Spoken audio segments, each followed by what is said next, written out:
Então, beleza. Então, vamos lá. Vamos começar. Antes da gente começar a falar, eu vou pular a parte de introdução, porque afinal de contas vocês já me conhecem. É... E antes da gente vir aqui, eu vou postar para vocês aqui no link. Vou postar para vocês aqui um link de uma campanha de apoio. Na realidade, são duas. Eu vou postar aqui no chat para vocês. Para que, se vocês quiserem apoiar, fiquem à vontade. Vou agradecer. Prometo que não vou achar ruim, tá? Tá aqui no chat. Tem dois links, duas campanhas que eu criei. Eu não ia fazer nada do tipo, mas como eu penso em estender as aulas, não simplesmente seguir apenas com esse curso mais básico de fundamentos, eu pretendo avançar nos cursos. Então eu criei os links de apoio para que, se vocês quiserem fazer doações, façam, que vai me ajudar a comprar um microfone melhor, e futuramente, para um curso mais avançado, um hardware melhor, porque o meu é uma bosta. O meu não dá certo. Beleza? Então, bom, dito isso, vamos embora. Só para a gente começar aqui, falei que ia falar um pouquinho da história do Python para vocês. Não vou estender muito aqui, tá? Esse carinha aqui que vocês estão vendo é o Guido Van Rossum. Ele foi o cara que criou a linguagem Python. Tá? Aqui tem uma descrição, não vou ficar lendo para vocês, depois vocês leem. Ele trabalhava nesse projeto ABC, que era uma outra linguagem de programação, e depois ele criou o Python. Por incrível que pareça, o nome Python, ele não é derivado do réptil, da cobra. Ele é derivado desse programa aqui chamado Monty Python Circus, que ele gostava muito, e o ABC, o centro onde o Guido trabalhava, tudo que eles desenvolviam, eles davam o nome de algo famoso. E aí o Guido vinha com essa filosofia e deu o nome de Monty Python, no caso é o nome do Python, em referência à série Monty Python.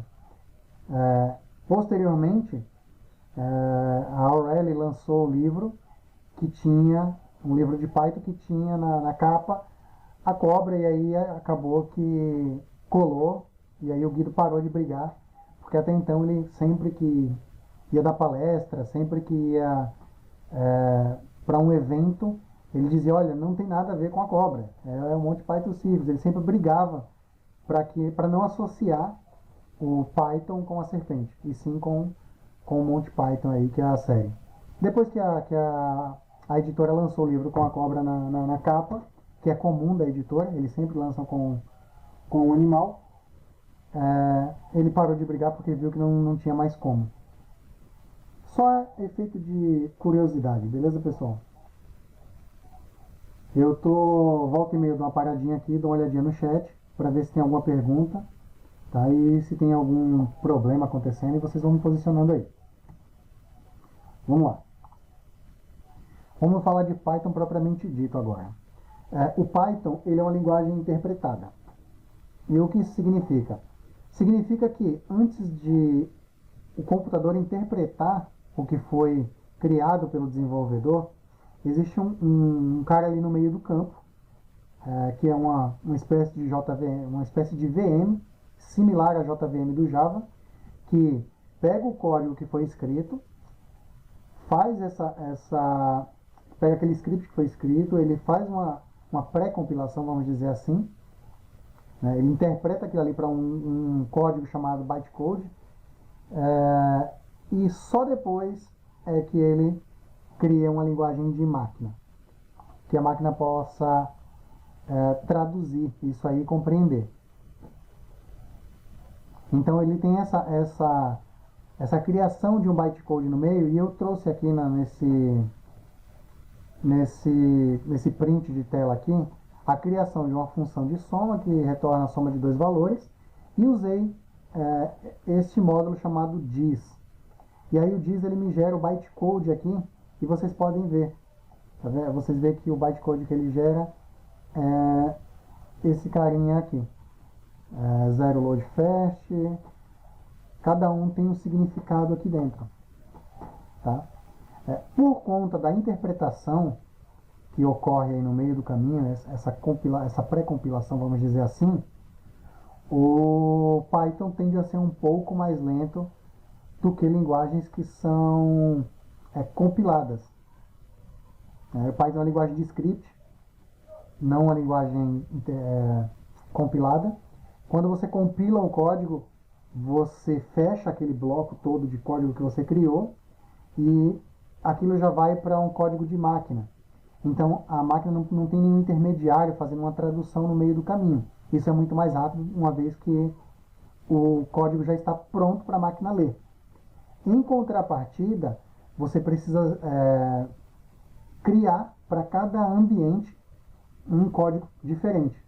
Então, se você programa em C, C++, você precisa criar um código para um Linux, um código para um Windows, um código para o Mac, por exemplo. Tá? Então, você precisa criar três códigos três códigos diferentes, compilar três códigos diferentes para poder executar em vários ambientes. Já o Python, por ter seu interpretador, que cria esse bytecode, ele não precisa disso. Então ele roda em qualquer ambiente. Tá? Então o Python acaba sendo flexível, assim como o Java, que tem a sua JVM, e outras linguagens. JavaScript também é uma linguagem de script, ela é interpretada. Então todas essas linguagens têm essa mesma estrutura. Tá? Claro, tem as suas particularidades na geração dos seus códigos intermediários.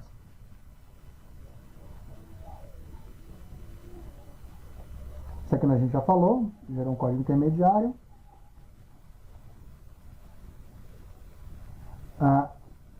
Uma vez que Python precisa de um interpretador, de um cara no meio do campo ali para poder interpretar esse código que é gerado, gerando bytecode, o Python, diferente de outras linguagens, ele tem vários tipos de interpretadores.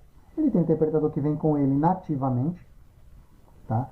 Eu estou seguindo nessa linha porque para que vocês tenham um entendimento mais amplo do todo do Python. Tá? Então, qualquer dúvida, dá um grito aí.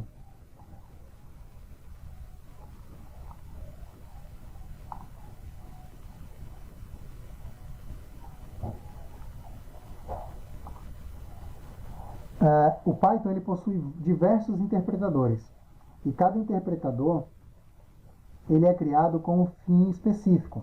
Tá? Ele tem um interpretador nativo, aquele que você roda quando você faz a instalação do Python, ele já traz esse interpretador, que é o seu interpretador nativo. Você pode chamar ele via o prompt de comandos ou no shell do Linux diretamente, só digitar Python e ele já abre essa telinha aqui, no caso do Windows.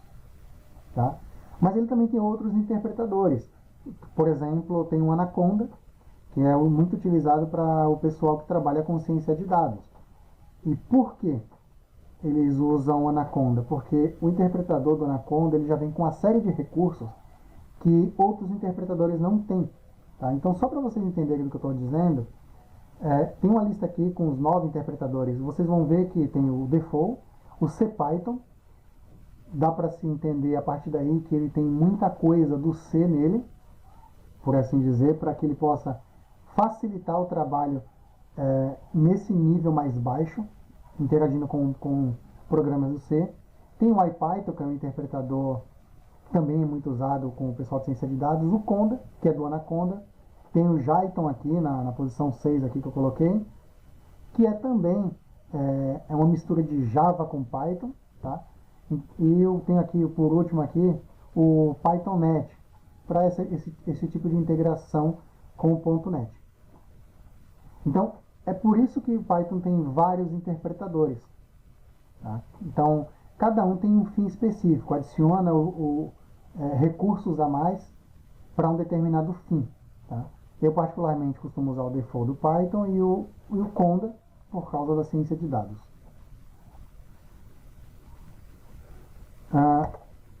Aqui eu vou deixando o link para vocês o link de download, vocês podem ir lá no Python. Eu não sei se vocês já têm instalado. Todos vocês já possuem o Python instalado ou vocês querem fazer de zero a instalação?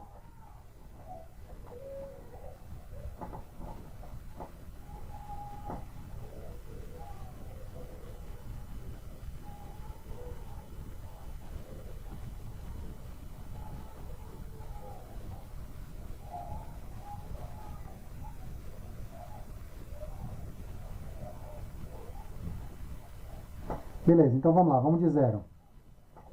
Eu vou abrir uma página aqui. Tá? Então vocês podem digitar aqui no próprio Google, pode digitar aqui Python.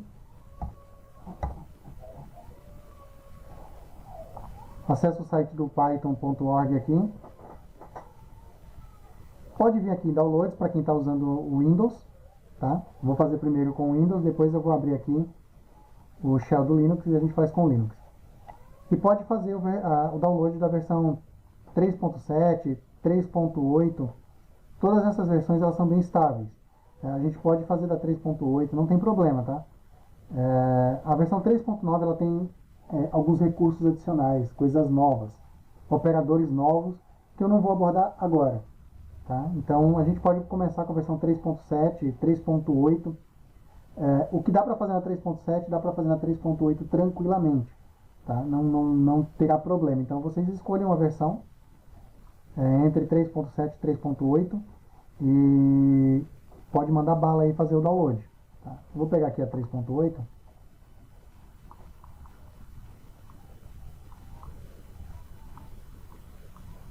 Tem algumas informações aqui e aqui embaixo eles têm a versão aqui para download. Eu vou pegar o installer aqui do Windows.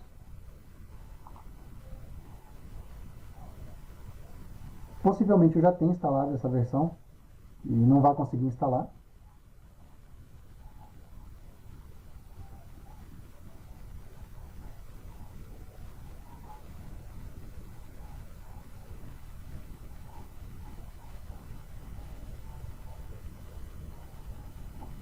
Mas vocês podem fazer o download aí dessa versão que eu citei, 3.7 ou 3.8. O resultado será o mesmo.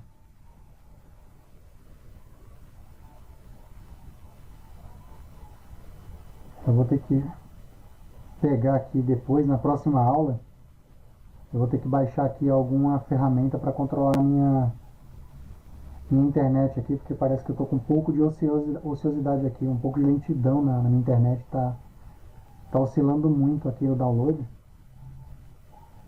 Eu tenho internet de 300 megas aqui na fibra ótica, mas tá oscilando muito.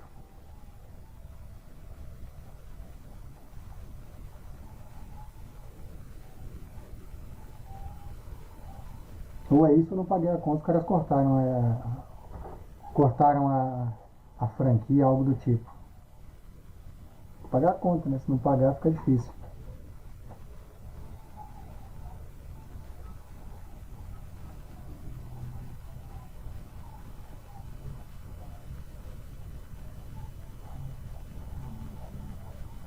Pessoal, qual versão do Windows, quem está usando o Windows, vocês estão usando?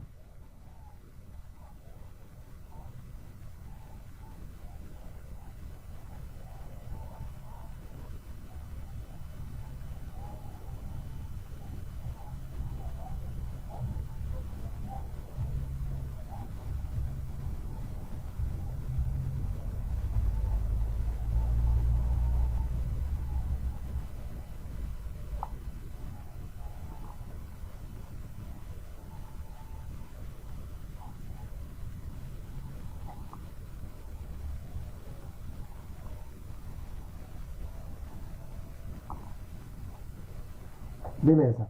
Enquanto está fazendo download aqui para mim, que parece que minha conexão não está muito estável aqui, 26 megas, está levando uma vida para fazer download, talvez por causa do stream, não sei. Já que vocês usam o Windows 10, eu vou pedir para vocês acessarem aqui a loja, a Microsoft Store, e vocês vêm aqui e digitem aqui Ubuntu. Que vocês têm algumas opções aqui de aplicativo do Ubuntu aqui. Eu vou baixar a versão, sei lá, 20 aqui.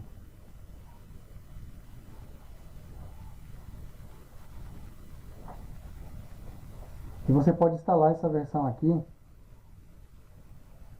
que é o chamado WSL, que é um subsistema do Windows, onde a gente consegue rodar, trabalhar com Linux dentro do Windows, tá? Não sei se vocês já conhecem, mas caso não conheçam, vocês podem seguir e fazer a instalação aqui, ó. No meu caso, eu já tenho instalado tanto a versão 18 quanto a versão 20, tá? Então aqui eu tenho um subsistema, meu Linux aqui. Aí vocês têm outras versões também, Debian, CentOS, que a Microsoft disponibilizou aqui. A gente pode usar os comandos do Linux aqui tranquilamente, tá?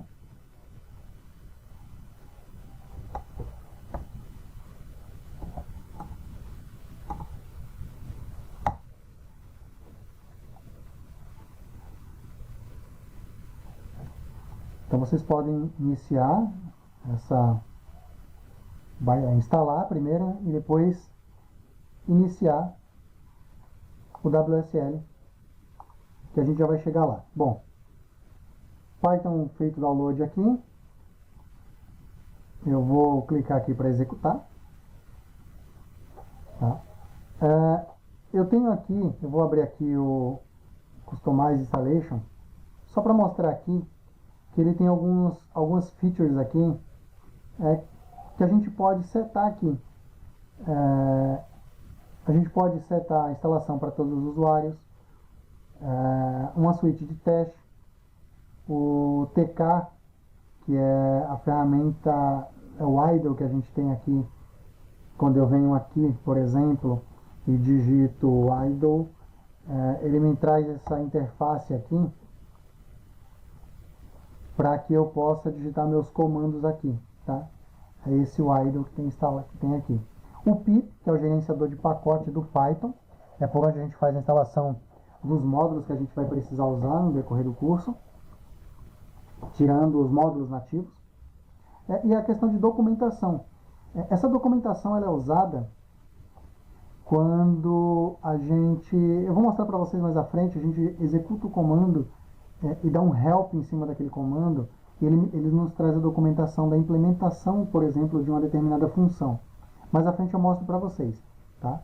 Então eu vou voltar aqui para a tela inicial. Uma coisa importante é que vocês adicionem o Python ao path do sistema operacional de vocês, tá? Marquem essa opção aqui para que vocês não tenham problemas depois, tá? Porque do contrário vocês terão que localizar o Python e adicionar nas variáveis de ambiente do Windows. Se vocês não marcarem, tá? Se a gente vir aqui e digitar cmd e digitar aqui Python, por exemplo, ele não vai abrir essa telinha aqui, tá?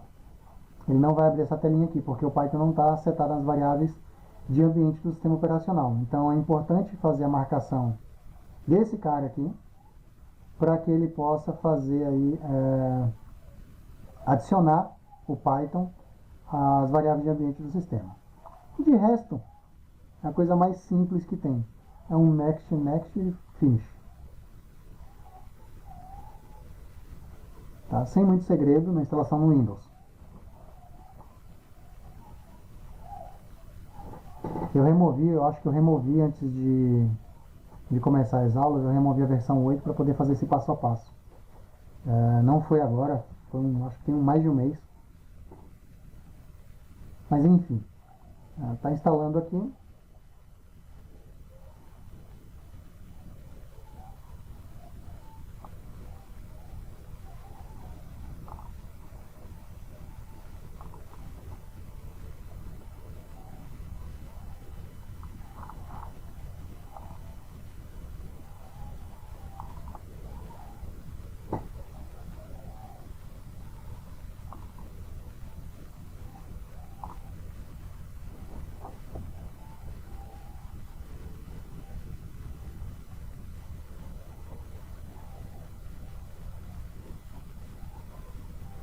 O problema dessa instalação de zero é que toma um pouquinho de tempo da gente, mas faz parte. Não tem muito segredo, tá? Ele vai finalizar aqui e a gente já vai poder usar o Python tranquilamente.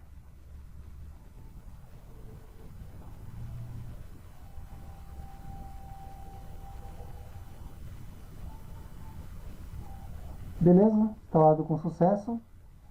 Estou com o meu próprio de comando aqui.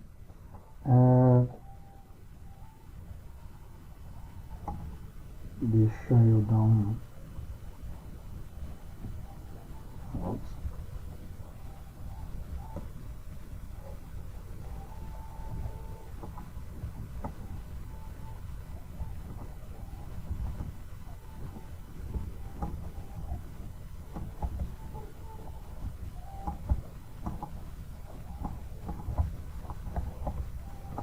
Não está instalado, beleza.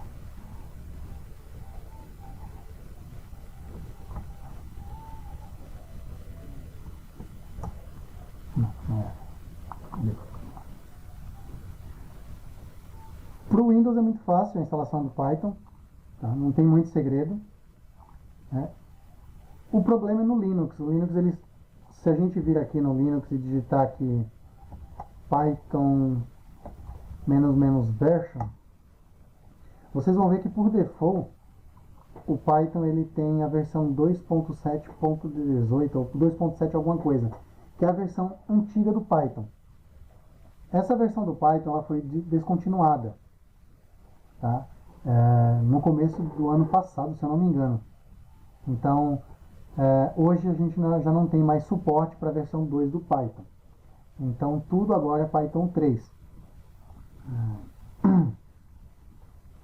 Tem um detalhe que eu tinha curiosidade de saber, que para a gente poder fazer, chamar o Python 3, a gente tinha que digitar Python 3, ainda tem na realidade, né? E aí a gente tem o Python 3, eu já tenho o Python instalado nessa máquina, tá? E só para efeito de curiosidade, o Python 3, a gente tem que chamar no Linux, em sistemas Unix, a gente chama Python 3 por uma convenção. O Python ele é desenvolvido sobre algumas convenções. Dentre elas, a gente tem lá a PEP, se eu não me engano, é 465. Vamos botar os slides aqui. Que nos slides a gente tem essa informação, não me lembro qual é a versão exata. Tá. Aqui é o processo de instalação, sem segredo, no Windows. Cadê? 349. É 349. Tá aqui. A PEP 349. PEP são formas que o Python se organiza em seu projeto. Então, existem várias PEPs. Por exemplo, a PEP 8, ela tem lá o código de boas práticas para quem desenvolve em Python. Tá? Então, quem desenvolve em Python tem uma série de boas práticas que precisa seguir. Não necessariamente precisa seguir, né? A comunidade exige que se siga, mas o código funciona tranquilamente sem seguir essas regras. Né? Mas a comunidade pede que você siga aquelas regras, vamos dizer assim, como boas práticas. Né? E a PEP 349, ela diz que em sistemas Unix, para não haver problemas aí, a gente tem que usar o Python 3, indiferente de ter suporte ou não, né, para a versão 2, né, que era a versão nativa do Python em sistemas Unix. Existiam muitas aplicações rodando, e ainda existe na realidade, em Python 2. Então, por convenção, a gente tem que invocar o Python 3 digitando Python 3. Esse é um dos motivos, tá? Foi em janeiro de 2020 mesmo, como eu anotei aqui. E agora não tem mais suporte. Beleza? Eu mostrei aqui, eu tirei uma telinha aqui para vocês dos meus terminais. Só para vocês terem uma visão.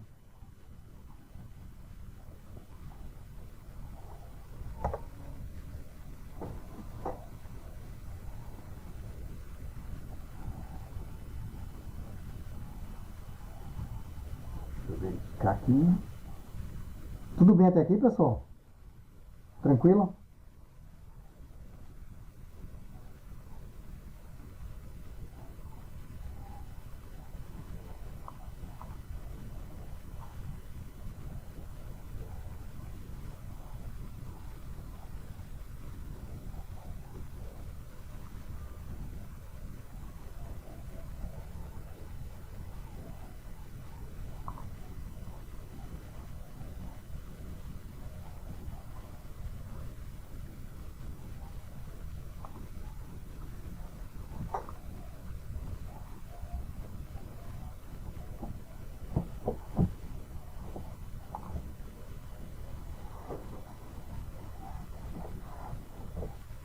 Pessoal, eu preciso do feedback de vocês para saber que está tudo ok, tá bom? Só o Kleber respondeu, se os demais estiverem tendo algum problema, não estiverem ouvindo, mas é sempre bom dar um ok aí para a gente continuar.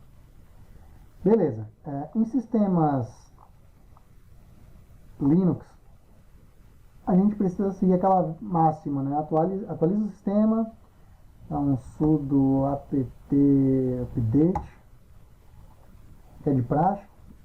Opa!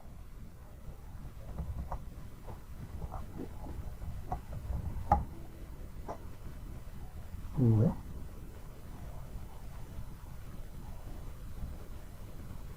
Meu Linux está lixado. Vai errar dessa. Eu tô no código do Python. Cacete da velha. Então o interpretador do Python não vai funcionar mesmo, né?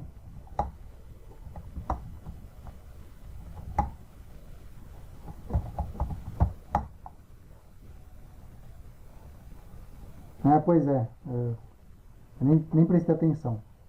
Mas enfim, a regrinha básica a gente atualiza aqui os pacotes. E a gente precisa, para instalar o Python, tá? Como dica para vocês, já vou adiantar, nunca mexam na versão do Python que está no sistema operacional. Tá? Não tente fazer o upgrade dela direto ou remover aquela versão do Python lá, a 2.7, para não ter problemas futuros. Tá? Como boa prática, a gente deixa quietinha aquela versão do Python e a gente instala algumas ferramentas para desenvolver com Python.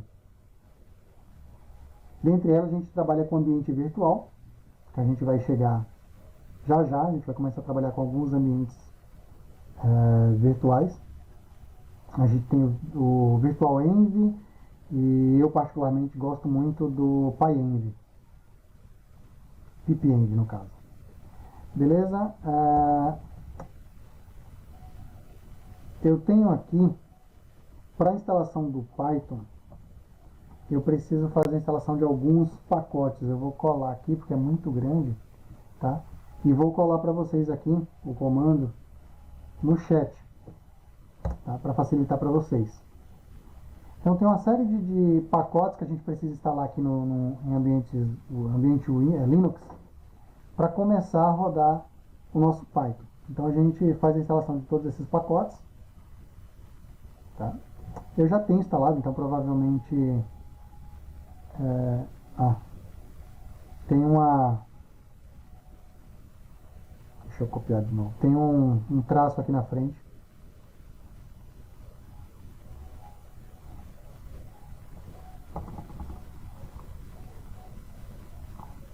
Então, para facilitar para vocês, eu vou colocar de novo aqui. Beleza? A gente faz a instalação desses pacotes. Não, no Kleber, no Windows não precisa. É só no sistema Linux mesmo. Porque no Windows, quando você baixa o executável, ele já faz toda a instalação para você.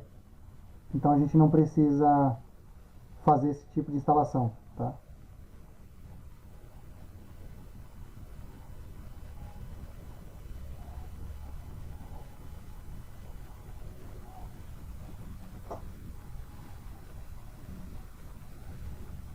Vocês conseguiram instalar o subsistema do Linux no Windows?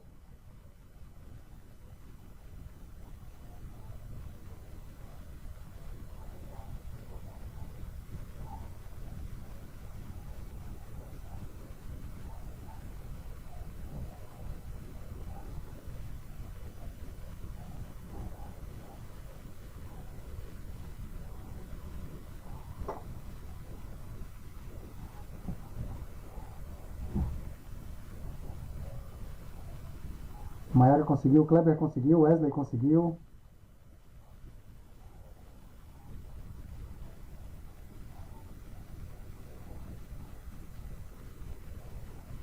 A Catarina tá fora.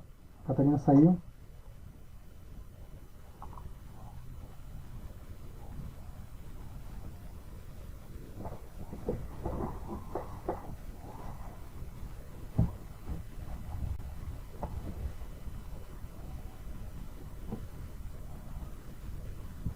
Beleza, mas sem segredo, Wesley. Sem segredo. Qualquer coisa depois volta e assiste essa parte do vídeo, mas não tem muito segredo. É só clicar lá e fazer a instalação. E aí você pode rodar o Linux dentro do próprio Windows. A gente usa muito isso para codificar em ambiente Linux sem precisar instalar propriamente um Linux na nossa máquina. Ou usar um servidor remoto, algo do tipo. Tá? Então a gente consegue ter os recursos do Linux dentro do nosso Windows. Quase tudo do que a gente faz, só não a interface gráfica, mas todo o resto, até onde eu consegui usar, eu não tive problemas. Tá? O ruim é que é só essa telinha preta feia pra cacete. Beleza, instalado esse pacote, a gente vai instalar um outro pacote aqui, tá? Que é o pacote do PyEnv, que eu falei para vocês. A gente dá o curl aqui nesse link, eu vou passar o link para vocês.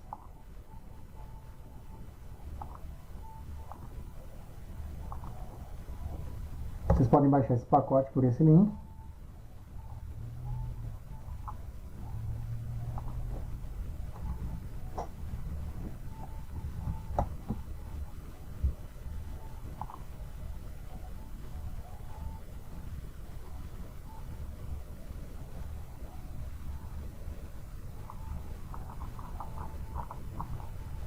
Algum erro aqui, ó. Já tem instalado.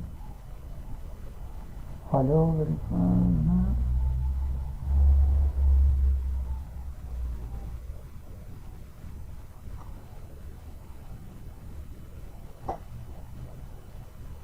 Tá, foi meu antivírus aqui que bloqueou a conexão. Maldito.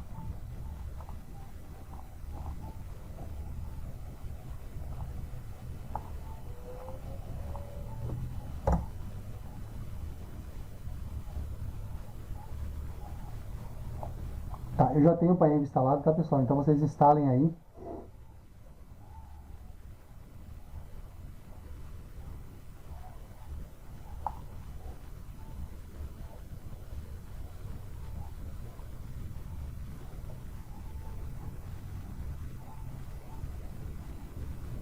Tá de sacanagem, né, Wesley? Quando vocês fizerem a instalação do PyEnv, ele vai gerar um código para vocês na tela similar ao que eu vou passar aqui no, no chat para vocês. Tá? Pô, sacanagem, vou colocar no bloco de notas, é melhor.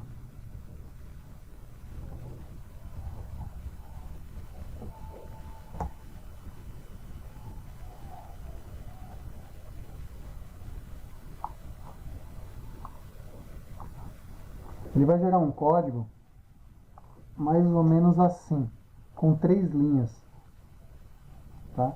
Vocês vão precisar pegar as linhas de export, export e eval, e vocês vão precisar editar o bash rc do Linux aqui.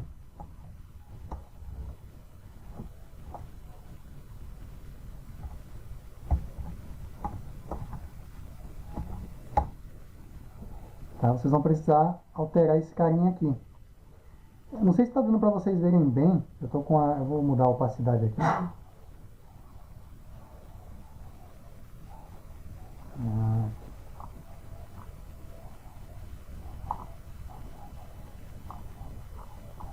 Para facilitar para vocês enxergarem aqui. Que são esses caras aqui, ó. Que eu alterei no meu bash rc. Tá? Então vocês vão precisar. Ele vai gerar esse código para vocês quando vocês instalarem o PyEnv. E vai gerar um código para vocês botarem aqui dentro do BSRC. Vocês copiem lá e aqui embaixo vocês coloquem esses carinhas aqui.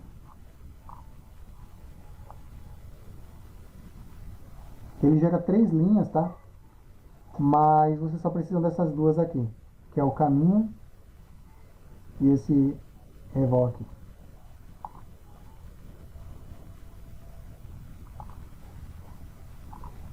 Vou sair daqui. Beleza. Feito isso, a gente já está com o Pyend instalado. A gente, lá em cima, quando a gente fez o pip, quando a gente fez o sudo apt install, aquele monte de comandos lá, provavelmente a gente instalou lá o pip. No Linux a gente chama o pip, que é o instalador gerenciador de pacote do Python, como pip3 nos sistemas Linux, tá? Dá um pip ---- version e validar aí se o pip está instalado para vocês.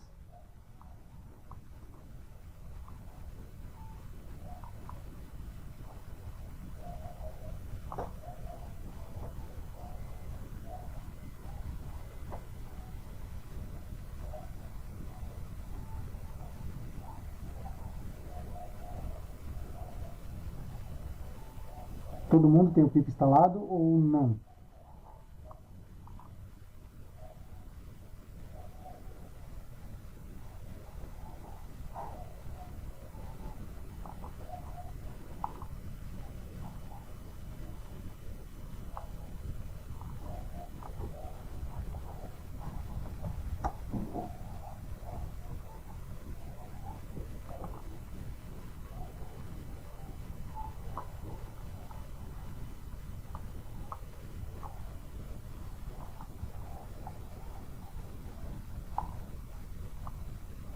E aí, pessoal, todo mundo tem o pip3 instalado?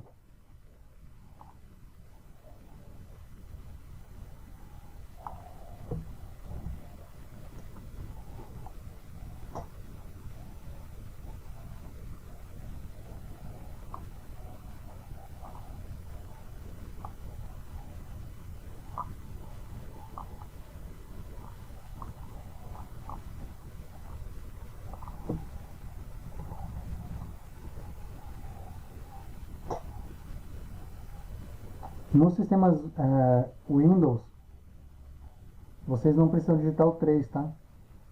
Então, se a gente abrir aqui com a telinha do DOS aqui, só digita aqui pip espaço ---- version. Opa, enable to create program.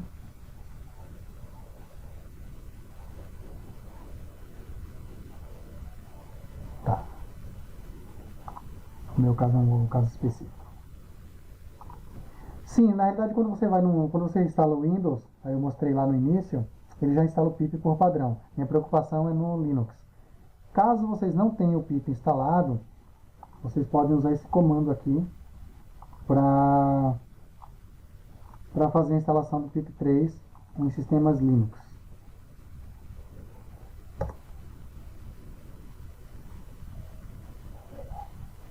Beleza?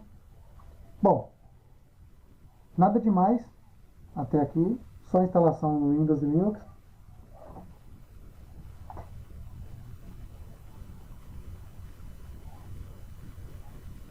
Beleza, Kleber. O seu está mais atualizado que o meu, inclusive. Quando a gente for rodar alguma coisa aqui no meu Linux, ele vai pedir uma atualização. Por exemplo, eu vou fazer a instalação do pacote request aqui no meu ambiente. Pip install requests.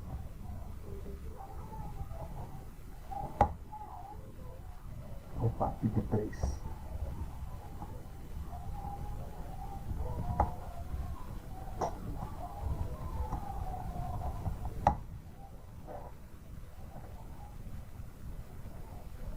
Já tem request instalado.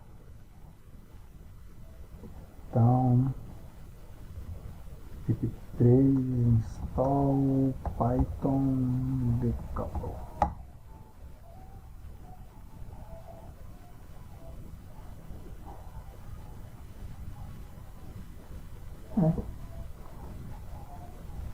Fez download e instalou sem reclamar. Não, beleza. Ele reclama algumas vezes quando a gente faz a instalação, mas ele gera um comando para a gente fazer a atualização do pip. Python-m, se eu não me engano é Python-m, pip install --upgrade pip. E aí a gente precisa atualizar o pip. Nada que deixar desatualizado ele vai ter problema, né? A grosso modo não terá, mas ele gera uma mensagem de alerta informando que o pip está desatualizado e que você deve rodar um comando, se não me engano é esse comando aqui, para fazer a instalação da atualização do pip. Beleza? Eu não vou fazer, não preciso. É o Bash RC Wesley. Bash RC.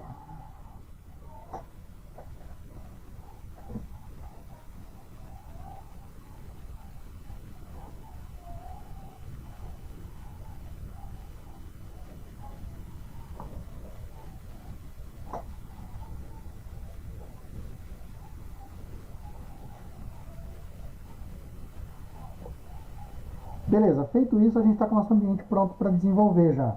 Tá? Eu não instalei com vocês aqui o VirtualEnv, que é um outro gerenciador de ambiente virtual. Depois eu vou explicar um pouquinho para vocês, tá? De ambiente virtual. Mas por hora vamos avançando aqui. Então vamos lá. O Python ele tem a estrutura delimitada por espaçamento. Tá?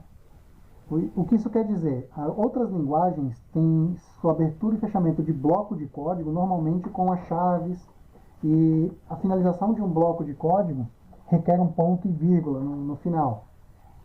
O Python ele simplesmente compreende que o seu bloco de código está numa determinada hierarquia ou outra pelo espaçamento que você dá. Normalmente é um tab ou 4 espaços. Tá? É o padrão do Python. Eu particularmente uso o tab, que é muito mais prático. Mas quando eu dou um tab, ele automaticamente reconhece que eu estou criando um bloco de código que vou executar alguma coisa ali dentro. Esse bloco de código, ele pertence àquele anterior. Eu vou mostrar para vocês futuramente, daqui a pouco. A indentação funciona como delimitador de bloco de código. É uma vantagem, facilita. A gente, quando está desenvolvendo, por exemplo, em JavaScript, a gente acaba esquecendo muito ponto e vírgula, fechamento de chave. E o Python, por não ter esses requisitos de abertura e fechamento de chave, ele facilita muito a criação do código. Em contrapartida, a leitura pode não ser, para muitos, pode não ser tão simples. Entender que aquela indentação ali faz parte daquele bloco de código. Tá? Mas o Python ele prega o seguinte, que nós temos que ter um código um código limpo, um código bem estruturado, e por isso ele força a indentação de código. Tá? Já em outras linguagens você consegue programar tudo em uma única linha. Você pode botar 1000 linhas de código, fazer um programa rodar com uma única linha, desde que você abra e feche as chaves, parênteses, colchetes, tudo que vocês precisarem, e faça a finalização com ponto e vírgula. Então, como o Python pede, exige na realidade que você tenha um código estruturado, um código limpo, bonito, ele força ali para você a indentação do teu código. O Python é multiparadigma, e ele é multiparadigma por quê? Porque existem alguns paradigmas de programação. Eu posso programar orientado a funções, ou orientado a objetos, por exemplo, orientação a eventos. O Python dá suporte a vários desses paradigmas. Tá? No entanto, o Python ele é totalmente orientado a objeto. Tá? Então, tudo em Python é um objeto. Tá? Só para vocês terem um entendimento disso, quando eu tenho aqui, dou um print, e eu coloco aqui o Hello World, por exemplo, que é o que vocês veem aqui na tela, O que é esse print? Esse print ele é uma função nativa do Python, né? E que eu preciso passar algum parâmetro para ele exibir na tela. E eu passei aqui uma string. Em Python, as strings elas são separadas, elas são criadas a partir das aspas, simples ou duplas. Tá? Então, quando eu dou um print aqui, eu estou chamando a função print, né, que é um objeto do Python, e estou mandando ele exibir na tela o Hello World. E ele salta para mim aqui o Hello World. Tá? Vocês podem abrir aqui o Python de vocês, para a gente começar a brincar com o CMD. Tá? Já para ir praticando os códigos, digitar aqui Python, que vocês vão ter essa interface do Python aqui. Para quem já conhecem, para quem já tem o hábito de trabalhar com ela. E aí vocês podem dar um print aqui, chamar a função print, passando, eu falei que Python aceita para string aspas simples ou duplas, aqui eu coloquei com aspas duplas, aqui dá com aspas duplas, e eu vou colocar no meu código aqui com aspas simples, o mesmo Hello World. E ele vai exibir da mesma forma. Tá? Só lembrando que se eu começar com aspas simples, eu tenho que fechar com aspas simples. Tá? Não posso mesclar as duas no mesmo bloco. Como eu falei, a função print é uma função nativa do Python, é chamada built-in functions. O Python possui diversas delas, a gente vai explorar algumas aqui durante o curso. Tá? Então, só para a gente ir passando aqui, vamos falar um pouquinho sobre os operadores. Os operadores em Python, eles servem mais do que simplesmente fazer operações matemáticas. Em alguns casos, a gente faz operações booleanas, e a gente pode, inclusive, usar alguns desses operadores com strings. Tá? Então, para passar bem rápido aqui, o operador de mais, que faz adição, ou ele concatena, caso seja um string. O de menos, que faz subtração entre dois valores. O operador de multiplicação, se eu usar o operador de multiplicação com uma string, ele vai multiplicar aquela string. Tá? Eu posso fazer A recebe T. Ops.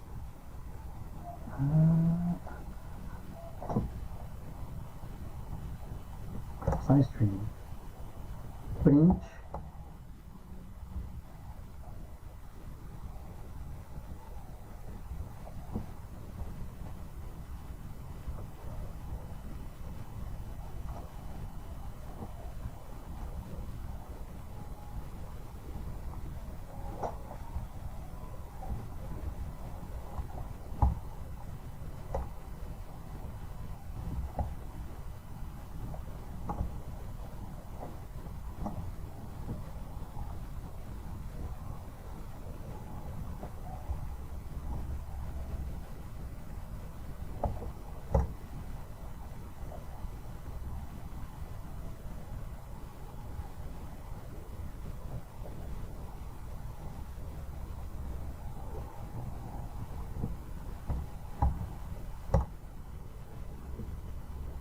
Então, se eu usar aqui o operador de multiplicação com a string, ele vai trazer aqui a minha string multiplicada a quantidade de vezes que eu passei aqui. Isso aqui é a forma de atribuição, não é igual, tá? Não é igualdade, é atribuição, a gente vai chegar lá.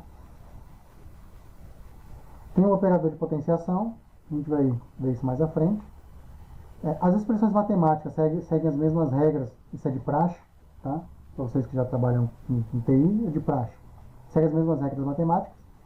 Então, a notação matemática que tem aqui, eu trouxe para o Python, a forma de fazer.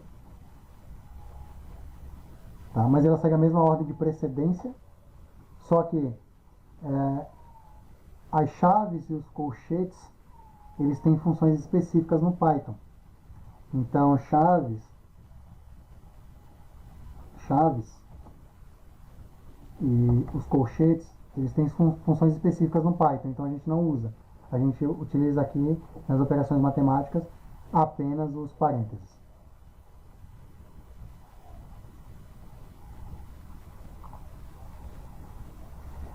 Quando a gente tem alguns operadores aqui relacionais, tá? Que a gente usa muito para fazer comparação. A gente tem um operador de igual, quando eu quero saber se um valor é igual a outro, eu uso dois iguais. Se eu quero saber se ele é diferente, eu uso exclamação e igual. Isso significa diferente. Maior, maior ou igual, menor e menor igual. A gente tem alguns operadores lógicos, é o not, and e or.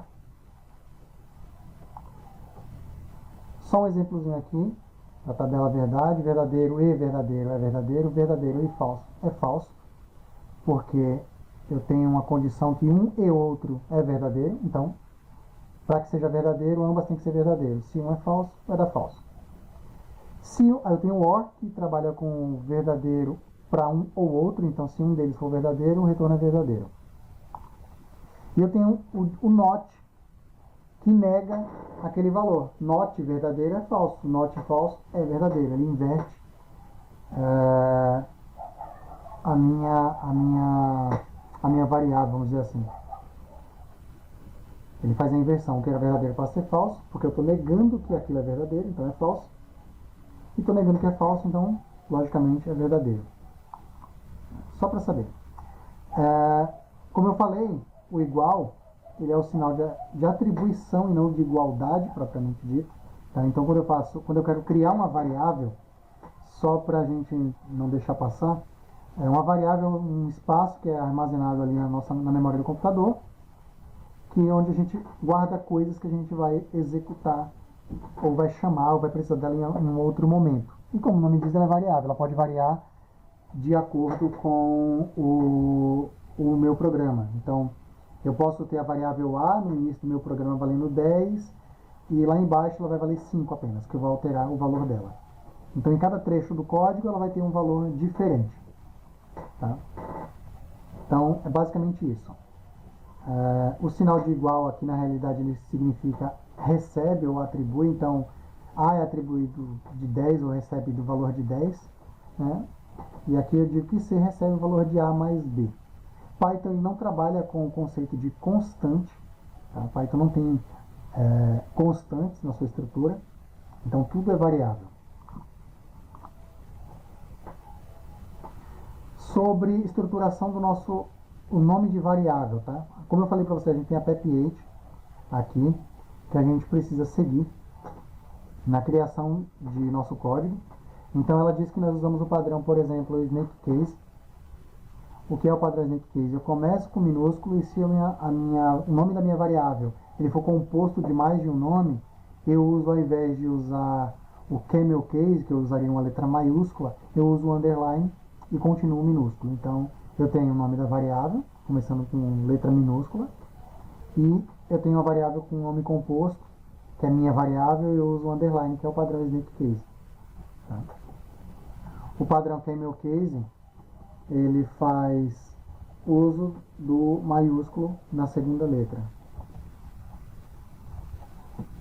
Ficaria mais ou menos assim. Mais ou menos não, ficaria exatamente assim. Algumas regras que são importantes, que a PEP8 prega, é que a gente nunca deve usar o L minúsculo ou o maiúsculo nas nossas variáveis, por uma questão de interpretação. Tá? Fica confuso, a gente pode criar uma confusão no nosso código, e depois a gente mesmo tentando executar o código e não encontrar o erro, porque aqui parece um 1 e aqui parece um 0 em alguns tipos de fontes. Então, o recomendável é que, se você for forçado a usar o i, por exemplo, use o i minúsculo. Tá? E é sempre bom, quando a gente for criar nossa variável, pessoal, a gente fazer uso de algo que tenha sentido. Então, se eu quero dizer, por exemplo, que eu tenho uma variável chamada livros, por exemplo, eu vou usar o nome de livros, tá?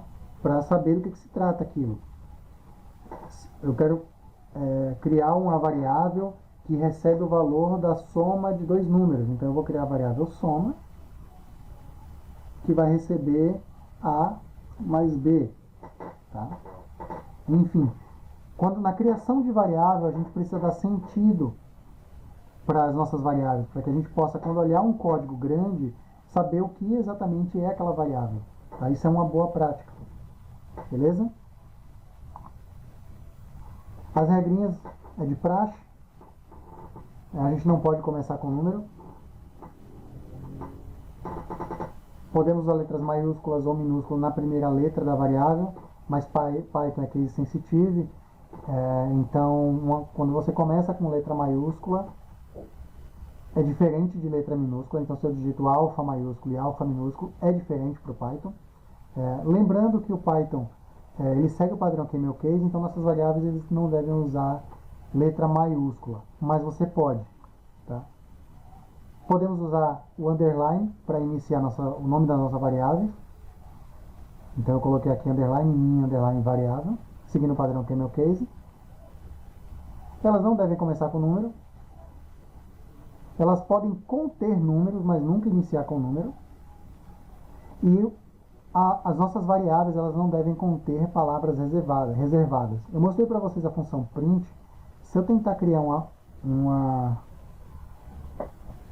variável chamada print recebe 10, eu der print, eu vou ter um erro. Tá? Que o Python não compreende isso.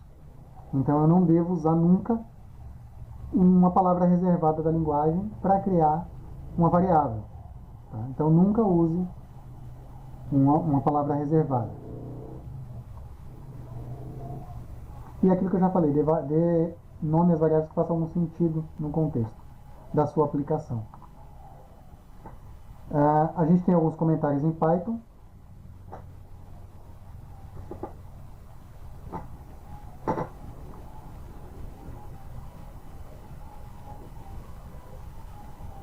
E aqui tem algumas regras, eu não vou falar isso aqui para vocês, depois eu forneço o material e vocês dão uma lida. Mas tem algumas regrinhas para a gente criar comentários, tá?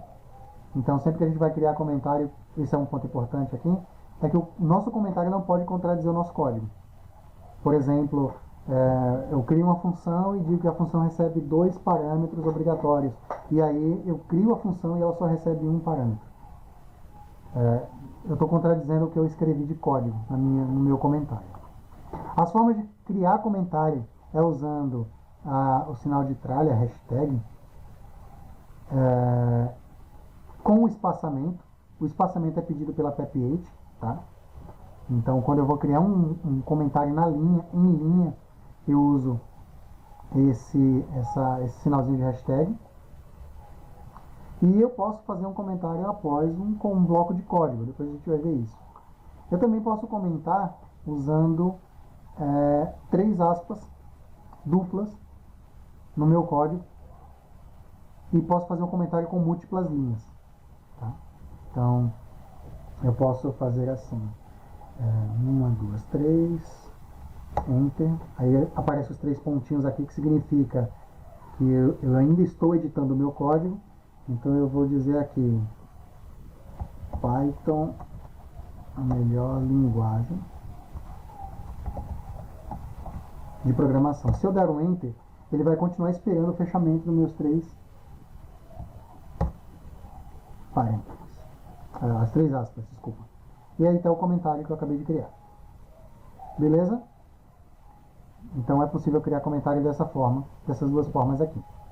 Em linha e multilinha. Tipos de dados em Python. Tá? A gente vai chegar lá. Se vocês quiserem ir copiando, escrevendo os códigos aqui, para ir testando, vão fazendo. Que a gente vai seguindo aqui. Os tipos de dados do tipo inteiro aqui, que são os números do tipo inteiro, possuem uma limitação. Em Python é só pelo tamanho da sua memória. Tá? Em outras linguagens, eu tenho int, big int, eu tenho small int.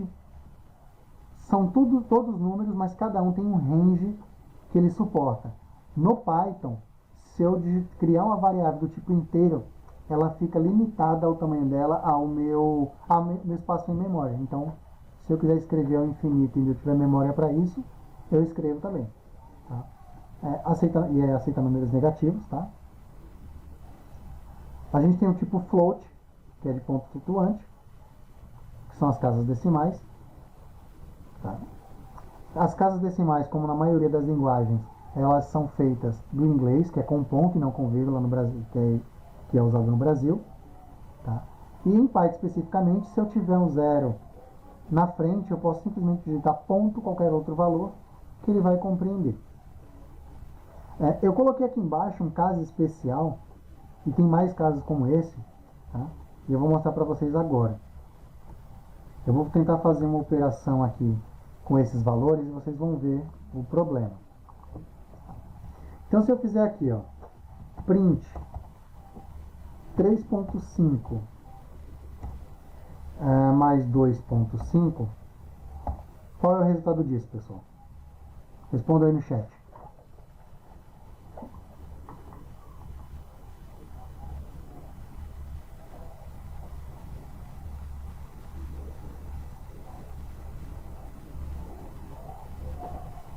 Tô falando sério.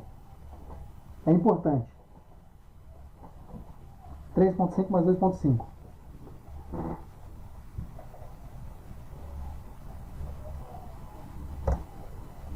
Opa. A recebe 3.5. B recebe 2.5. Entre A mais B. Oh, caramba.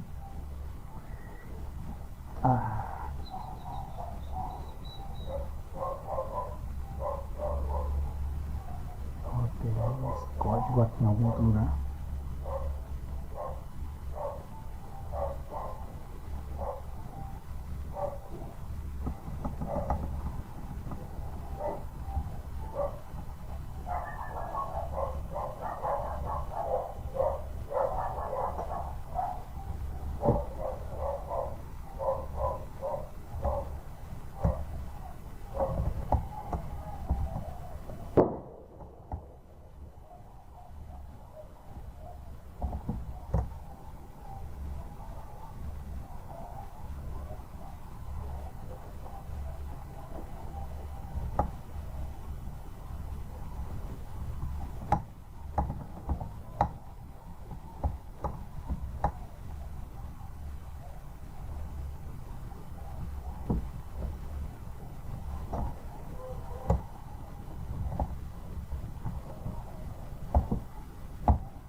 Beleza. Então vamos lá. Print 3.5 mais 2.5. Beleza, deu 6. Agora, quando eu citei lá os casos especiais, só para vocês verem aqui. Print ponto 35 menos 0.25. Qual é o resultado disso aqui, pessoal?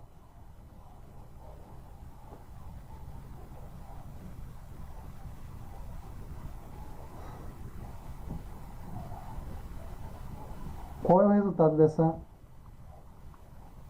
desse bloco de código aqui? Esse trechinho de código aqui?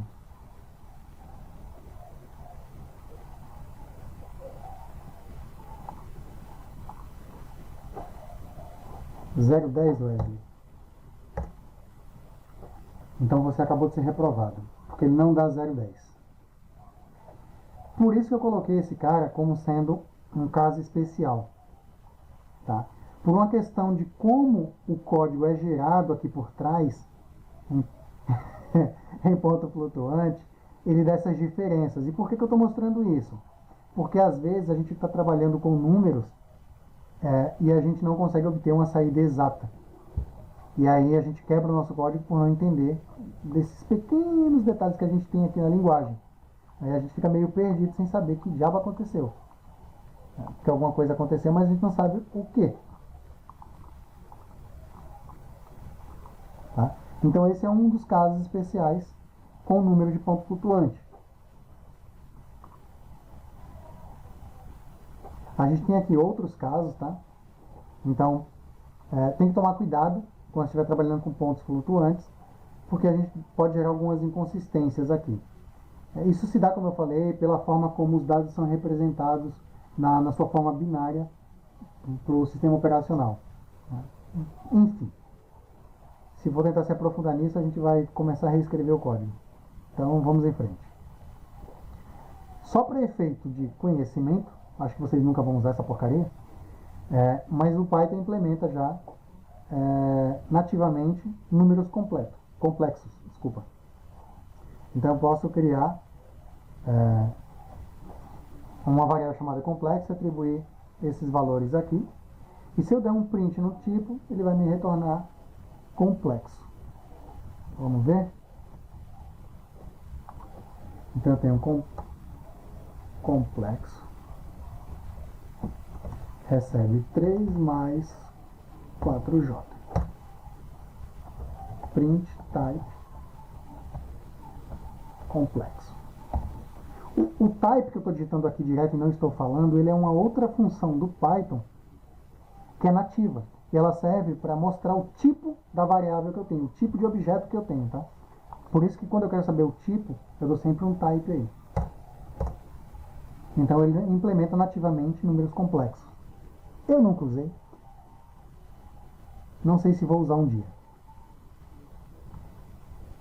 Mas enfim, só para efeito de conhecimento. A representação decimal no Python, quando eu quero separar um caractere para representar números decimais, eu não posso usar os pontos lá bonitinho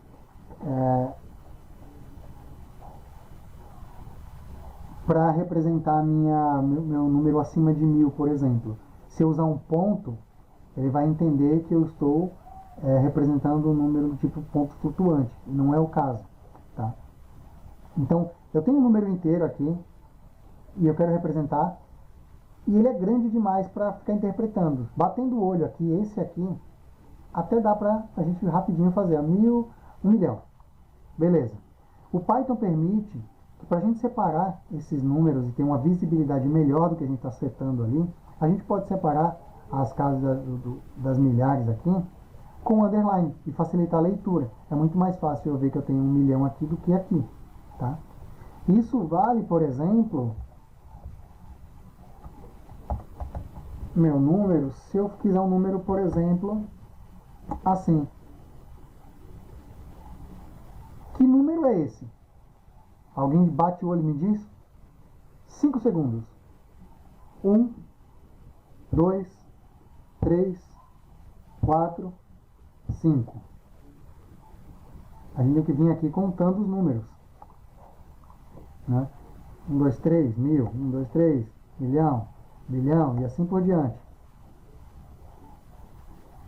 Tá? Fica difícil, mas quando a gente pode usar, como a gente pode usar a notação do underline, a gente pode fazer isso aqui. Tá? E o Python vai fazer o cálculo naturalmente. Tá? Vou mostrar aqui com aquele exemplo que está lá no código, no slide. Vou colocar aqui milhão padrão. Recebe esse cara aqui. Milhão com underline. Recebe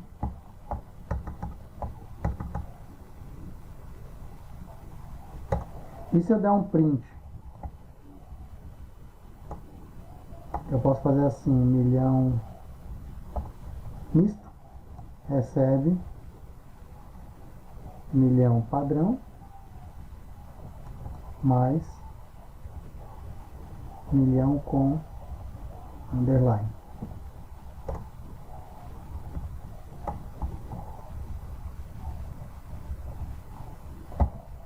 Ele vai executar a conta naturalmente, tá? Isso é só para efeito de conhecimento, vocês podem usar, facilita a leitura, tá? Se vocês forem trabalhar em algum momento com números grandes, vocês podem se utilizar desses recursos para facilitar o entendimento do código.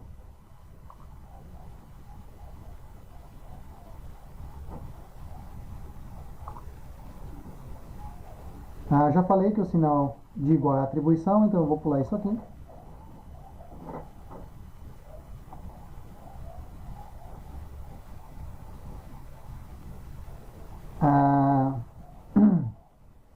Algumas outras linguagens a gente tem um incremento de valor. Quando a gente está fazendo, por exemplo, um for, a gente usa o i para fazer o i++. O Python não funciona dessa forma. O incremento no Python eu posso fazer da seguinte forma, repetindo a variável, mais 1. Então, eu disse que aqui A recebe 1, então A aqui no meu bloco de código é igual a 1. E eu quero incrementar o valor em 1, eu faço A recebe A mais 1. E aí eu vou ter que minha variável A tem um valor de 2 agora. Tá? Outra forma de fazer isso é usando o mais igual.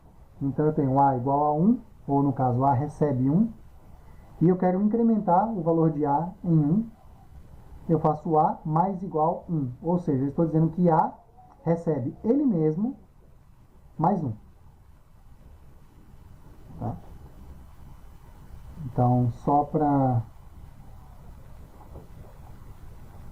B C recebe 1, vou colocar aqui, print C, C mais igual a 1, e eu vou imprimir C, e agora eu tenho que C é 2. Tá?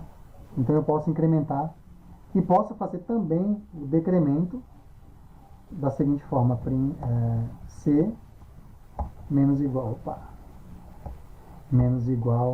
a 1, menos igual a 1, e meu C agora voltou a ser 1. Tá? Então, da mesma forma que eu faço o incremento, eu faço o decremento de um valor usando essa sintaxe. Beleza? Na multiplicação segue a mesma coisa, na divisão a mesma coisa.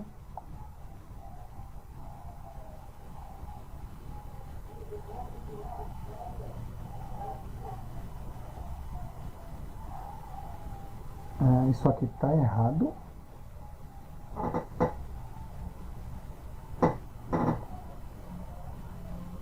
Tá, não, está correto. Ele vai receber o valor de A e vai dividir A por 2. E aí vai atribuir o valor novo a A. Então vamos só exemplificar esse caso aqui. A recebe 10. A dividido igual por 2. E se eu printar aqui, eu tenho que agora é 5. Tá? Então ele faz a operação de divisão e retorna esse valor para dentro de A. Vou pular os exercícios aqui.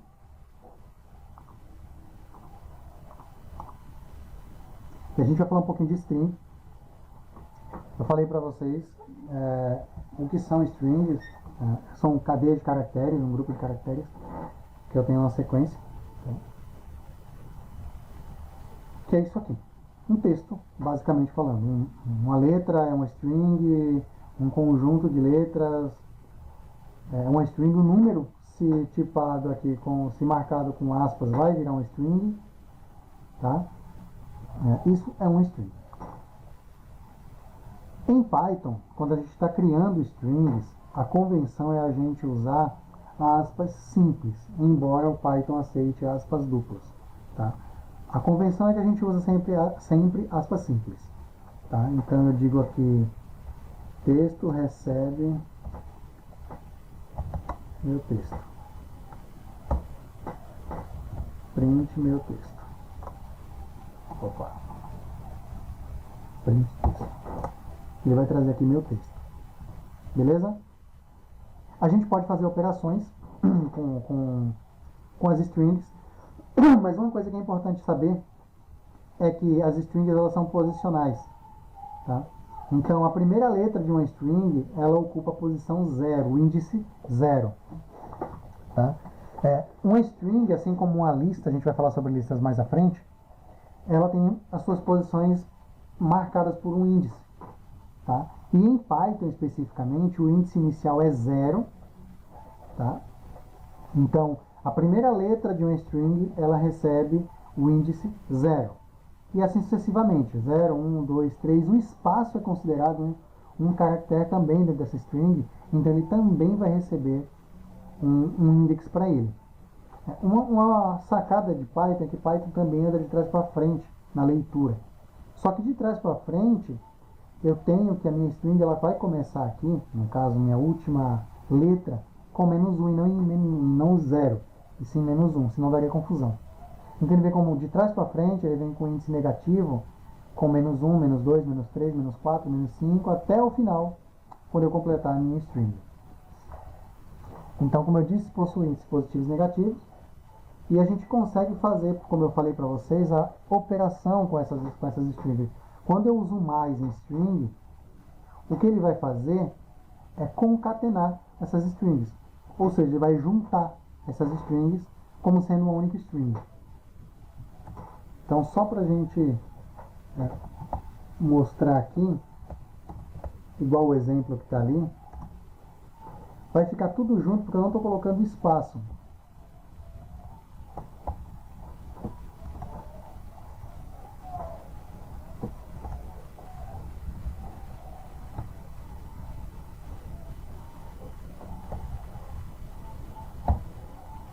E agora ele vai trazer isso tudo junto. Tá? Como não coloquei espaço, ele vai concatenar tudo de uma vez. Tá? Então eu poderia fazer isso aqui e dar um espaço aqui, por exemplo, aqui. E aí ele já separa. Tá? Só para entendimento disso aqui. Já falamos da concatenação, multiplicação a gente já mostrou. Quando a gente trabalha com string, a gente começa a avançar um pouquinho. Tá? Eu tenho, não sei se vocês lembram, mas eu falei que em Python tudo é objeto. Né? E esses objetos, no caso o print ele é uma função, tá? A minha string ela é um tipo específico em que eu posso executar algumas operações em cima dela, tá? Ela possui alguns métodos. O que são esses métodos? Nada mais são do que formas que eu posso manipular aquele meu objeto, no caso a minha string, tá? Então aqui eu tenho o método replace, que é para substituir, tá? E tem definição oficial aqui, tá? Aí eu passo a string ponto replace, passo a string old, a new, e eu tenho aqui meus parâmetros, onde eu tenho a string a ser utilizada, pode ser uma variável. Replace é um método de string que eu estou usando. O old aqui é o que eu desejo mudar. E o new é o que vai ficar no lugar. O count aqui ele é um parâmetro opcional. Se eu não especificar a quantidade de vezes, a quantidade de ocorrências que eu quero trabalhar, ele vai executar em todas as ocorrências. Se eu especificar um valor, só aqueles valores serão alterados. Tá? Eu tenho aqui uma palavra relativamente grande, e vocês podem criar as palavras de vocês e usar os métodos replace. Tá? Aqui eu já estou atribuindo o conceito de lista, tá, pessoal? Só para vocês entenderem, junto da string, eu criei uma lista. Então, quando eu abro um colchete e fecho um colchete, eu estou criando uma lista. Tá? Então, lista recebe um conjunto de palavras. Eu criei 2 palavras para poder trabalhar com elas. Paralelepípedo e inconstitucionalmente. Assim como as strings que eu falei anteriormente, as listas elas também trabalham com índice. Da mesma forma, então o primeiro valor, o primeiro objeto dentro da minha lista tem o índice 0. O segundo ele tem o índice 1. Tá? Então se eu quiser chamar essa palavra aqui, eu buscaria pelo índice 1. Tá? Tudo bem, pessoal? Tranquilo?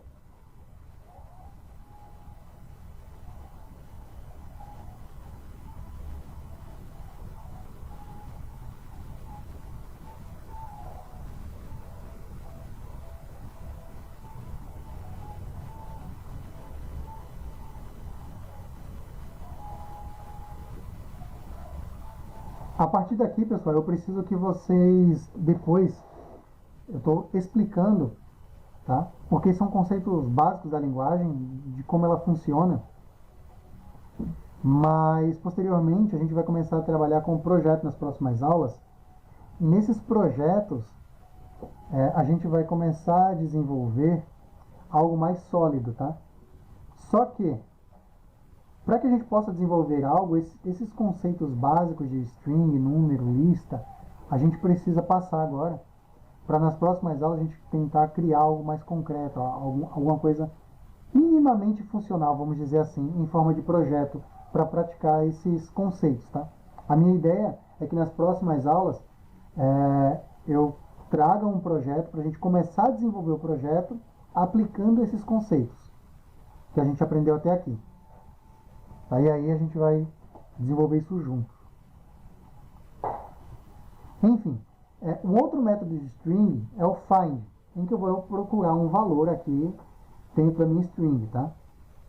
Valor, o value aqui é a minha substring, é o que eu quero buscar dentro da string, tá? O start é de onde eu começo e o end é de onde eu termino, em termos de posição, tá? Então, eu vou replicar esses códigos aqui e já vou aproveitar com vocês aqui.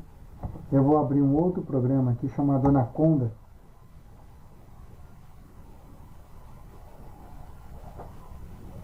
Para que a gente possa brincar um pouquinho com ele aqui.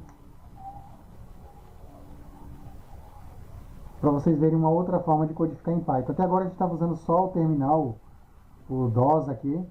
E agora eu vou trazer uma outra forma de a gente pegar os nossos códigos e executar eles aqui e ter uma saída legal.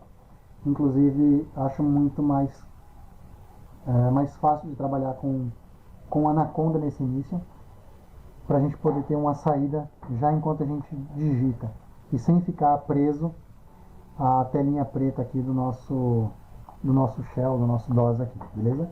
Então eu vou fechar aqui, a gente não vai mais usar o prompt. Eu não vou mais usar o prompt.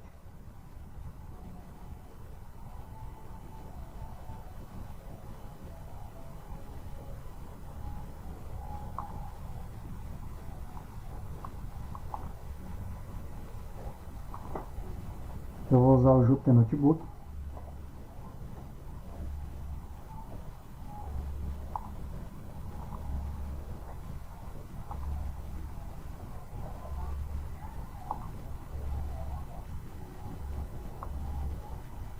Como eu falei para vocês, a minha máquina não é muito boa, então vocês vão ver que ela já está travando aqui já, com muita coisa aberta.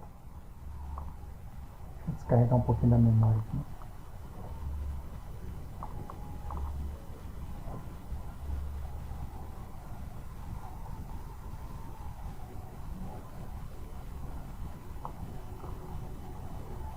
Depois eu mostro para vocês, a gente faz a instalação do Anaconda. Tá? Eu vou abrir só um novo bloco de código aqui, só para a gente digitar o nosso código. E eu vou criar aqui uma lista. Tá? Lista vai receber... o que eu tinha lá, gente? Nem me lembro mais.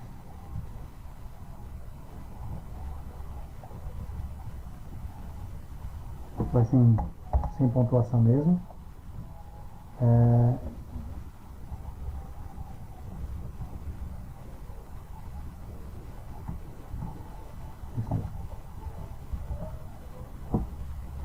Então eu acabei de criar a minha lista, tá? Então eu vou dar um Alt Enter aqui e vou para a próxima linha. Eu vou dar um print em lista.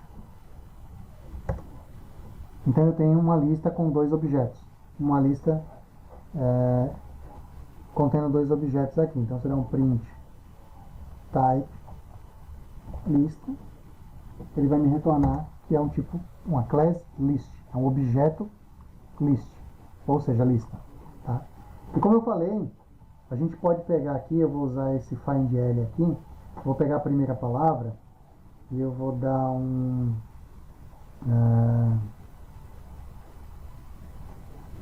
eu vou usar exatamente o mesmo exemplo aqui. Lista na posição 0. A lista na posição 0. .find, eu vou passar o L aqui.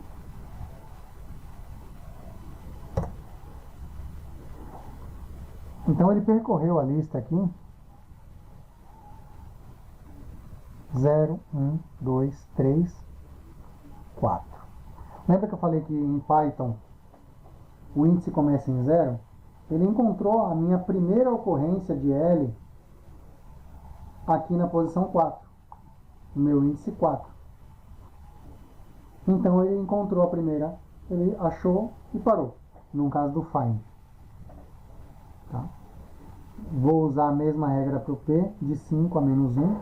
Quando eu uso a sintaxe de menos 1 na passagem de parâmetro aqui, como eu estou fazendo aqui, lista.find, encontre a palavra P, começando de 5 até menos 1, eu estou dizendo, olha, vá até o final.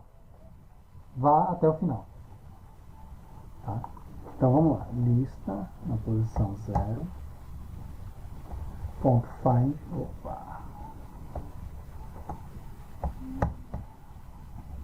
ponto find, HP de 5, iniciando em 5 e indo até menos 1. Então ele vai fazer daqui até o final.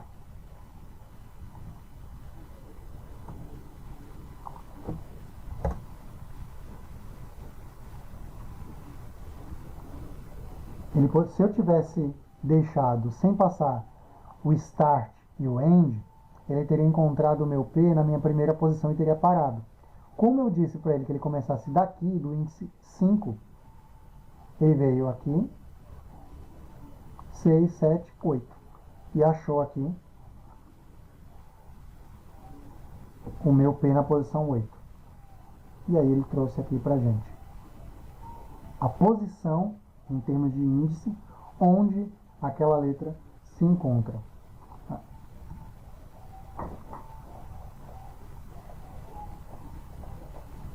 Se eu fizer de 0 a menos 1, o que vai acontecer? Então, Wesley, depende do contexto. Tudo depende no que você está trabalhando, Wesley. O find eu já usei muito para procurar, por exemplo, um texto. Tá? Ao invés de eu passar um P, eu passar um texto dentro de um nome, por exemplo, dentro de um texto grande, uma string grande, eu procuro lá, por exemplo, um 8. Deixa eu avançar aqui. A gente vê se a gente tem um exemplo pré-pronto. Aqui, ó. Eu tenho essa... Deixa eu voltar para o meu... Aqui. Deixa eu dar um print. Lista na posição 1.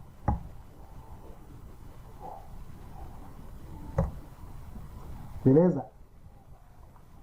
Eu tenho um NS aqui, nessa posição. Tá? NC.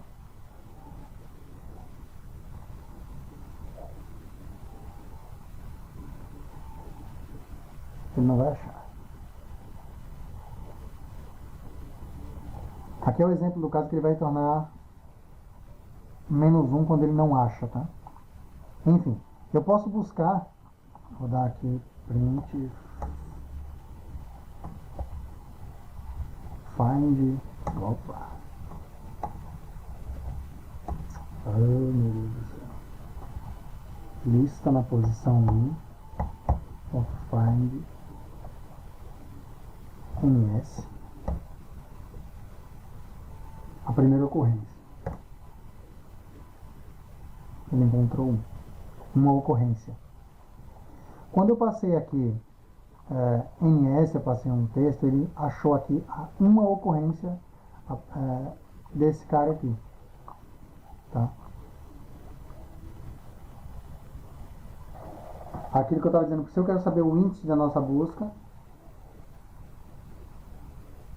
se eu passo aqui duas letras, ele vai buscar o índice aqui, ó, apenas da primeira letra. Para isso, a gente vai fazer uso de alguns operadores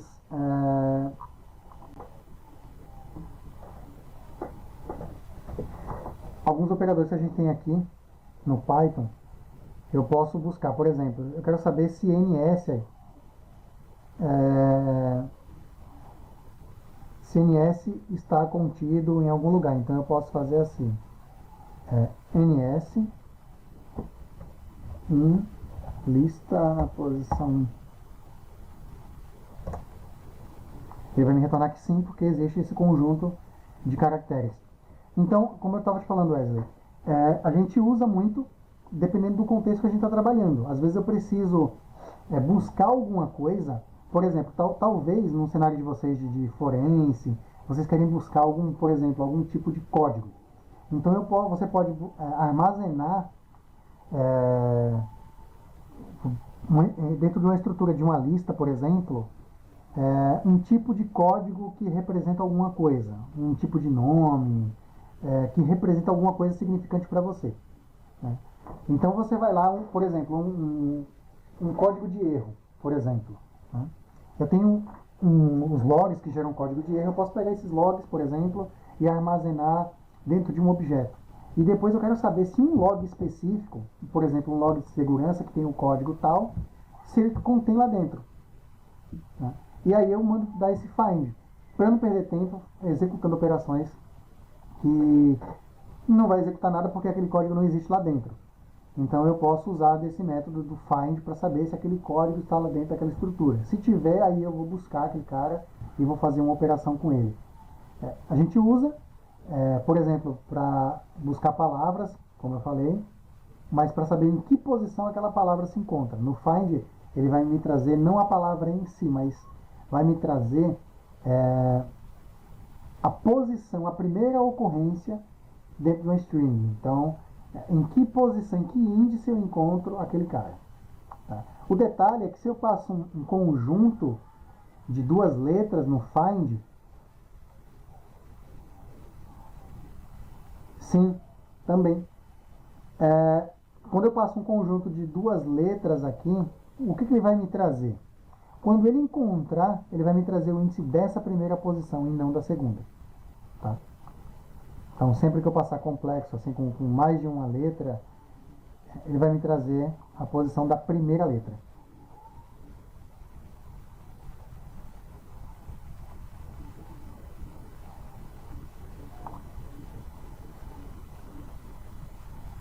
A gente tem os métodos de capitalize.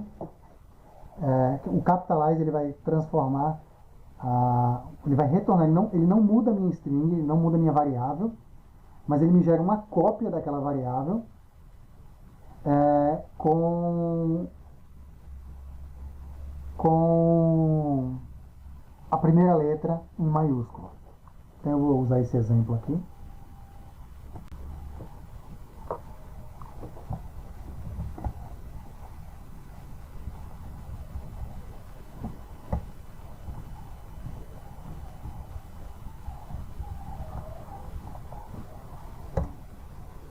Opa! Eu não abri o capitalize. Aí eu coloquei o R. Assim, capitalize. Ele me traz aqui a primeira maiúscula. Se eu fizer Discovery Channel,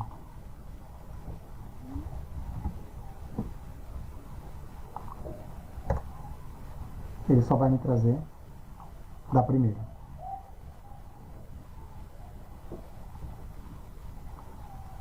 Beleza? Tem o Capitalizer, tem o Title, o método de string title, em que eu pego, por exemplo, toda a primeira maiúscula e coloco toda a primeira letra, separada por espaço aqui, eu coloco em maiúscula. Então eu vou dar ao invés de capitalize, eu vou dar um title. E aí aqui ele tem que colocar tanto essa quanto essa em maiúsculo.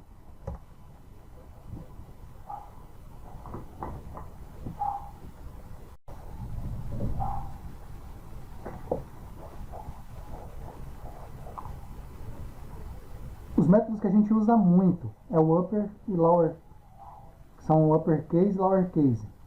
O que esses métodos fazem? Tá? Quando eu uso o uppercase, ou no caso do Python apenas o upper, ele pega tudo que está ali e bota para letras maiúsculas, ou caixa alta, enfim. Ele bota tudo como letra maiúscula. Então, se eu passar essa variável A aqui e der um upper, da forma que está aqui, ele vai me retornar o Python tudo em maiúsculo. Em contrapartida, se eu usar o lower, ele vai inverter. Ele vai pegar tudo que está em maiúsculo e vai colocar em minúsculo. Ele vai deixar meu Python todo em minúsculo. Então, se eu vir aqui upper, ele vai botar tudo em maiúsculo. Vou alterar aqui para deixar as primeiras maiúsculas e ele continua deixando tudo maiúsculo. Agora, se eu usar o lower, ele vai botar tudo para minúsculo. A gente usa muito esse recurso quando a gente quer fazer uma validação. Por exemplo, dentro de uma API, eu tenho um método chamado put, em que eu recebo alguma informação. Mas eu não posso receber essa informação de qualquer jeito. Eu sei que o meu usuário pode me passar de qualquer jeito. Tá? Ele pode me passar maiúsculo, minúsculo, ele pode me passar uma bagunça. Né? Para eu evitar o erro na hora de processar o que ele me passou, eu posso usar os métodos lower e upper, de acordo com como eu desenvolvi o meu código. Então, se eu quero pegar uma variável, validar, por exemplo, um comando, mas vou citar um exemplo de um teste que eu fiz agora há pouco. Eu criei uma API em que recebia os parâmetros de comando para movimentar um robô. Esses parâmetros eu recebia a posição para onde ele estava olhando, tá? E o comando de movimento. Então eu tinha movimentar à direita, eu tinha MD, movimentar à esquerda, ME, se eu não me engano. Só que na hora de eu receber isso, eu tenho que pensar que o meu usuário, o cara que está mandando isso para mim, ele pode mandar um maiúsculo e um minúsculo, ele pode mandar tudo maiúsculo, tudo minúsculo, mas eu não tenho que ficar criando código para cada caso desse. Então eu uso lower ou upper para ter apenas uma. Eu pego o que eu recebi ali e transformo em um único padrão que eu vou usar para tudo. Então não importa se ele me mandou maiúsculo e minúsculo, importa que eu recebi esse cara e eu posso trabalhar nele tranquilamente, porque eu preparei a minha API para receber tanto maiúsculo quanto minúsculo, que eu vou fazer a transformação quando eu receber os dados. Deixa eu ver se eu acho aqui o programa para mostrar para vocês. Tá aqui.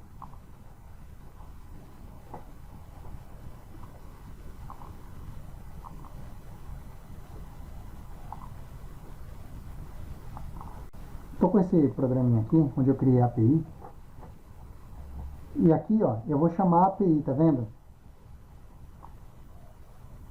Observa que aqui, deixa eu ver se eu consigo, não estou conseguindo.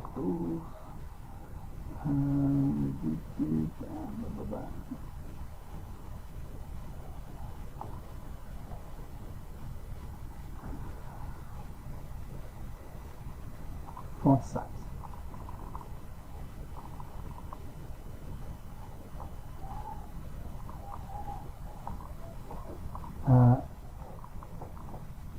Aqui eu estou passando girar à esquerda, o M de movimentar e o girar à direita, vocês observam que eu passei um G e um D, só que o GD com G maiúsculo.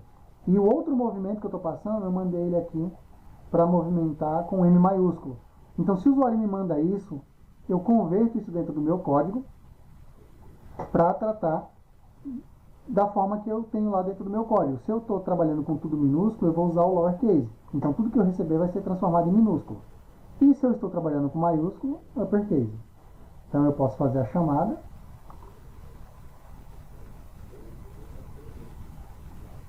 Possivelmente. Ele vai gerar algum erro porque eu não zerei a posição.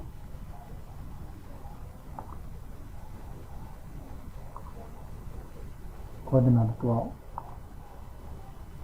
Eu vou pegar as coordenadas iniciais, vou mandar essas coordenadas aqui. E ele diz que um movimento inválido foi identificado.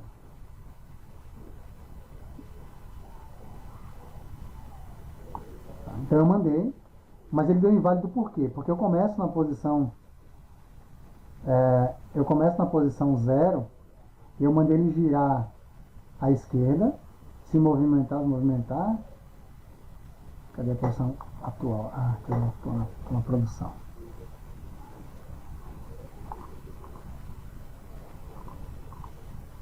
Coordenada atual. Aqui é de teste, cacete. Coordenada atual. Eu estou olhando para a face 90. Tá? Estou em X2, Y4. Tá? Então eu vou mandar aqui para ele se movimentar. E eu vou mandar ele girar à direita e fazer um movimento. Apenas isso.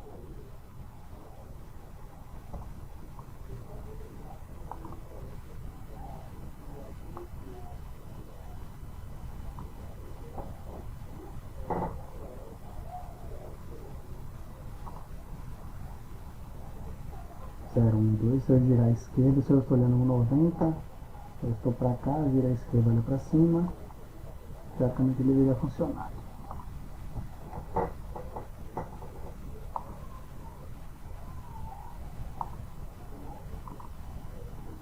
Beleza, agora gira à esquerda e vá para frente. Beleza. E aí ele fez um movimento, agora ele me trouxe o retorno aqui de onde eu estou. Estou em 0, olhando para frente, para cima, X e Y, eu tenho X0 e Y1. Então, eu poderia mandar aqui um maiúsculo aqui, e eu vou mandar um GB aqui, porque eu já tenho que fazer o movimento oposto. E ele mesmo assim vai aceitar, porque eu usei, se eu não me engano, lowercase para executar esse código. Então é para isso que a gente usa o lowercase. Ele é muito usado, né? Tanto o lowercase quanto o uppercase. Tá? Eles são muito utilizados.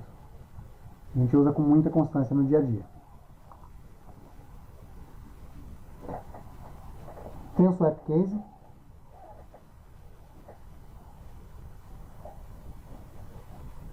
Então ele vai pegar uma cópia, ele vai fazer, se ele pegar maiúsculo, ele transforma em minúsculo, e o que ele pegar em minúsculo, ele transforma em maiúsculo. Ele basicamente faz a inversão ali das coisas.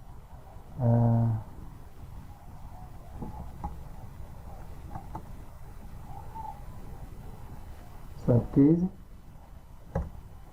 E aí vocês viram que agora que o que estava em maiúsculo virou minúsculo e vice-versa.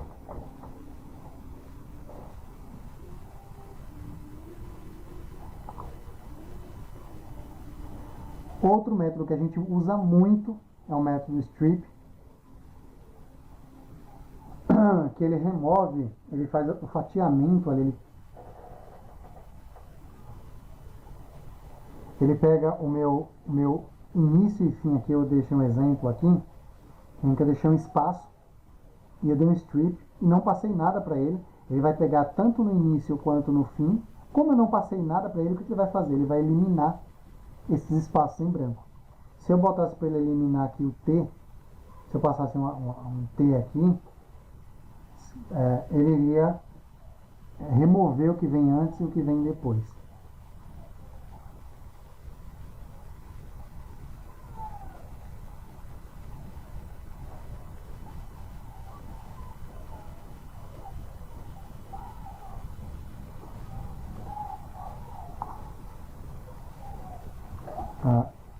Me perdoem, eu vou passar esse texto aqui.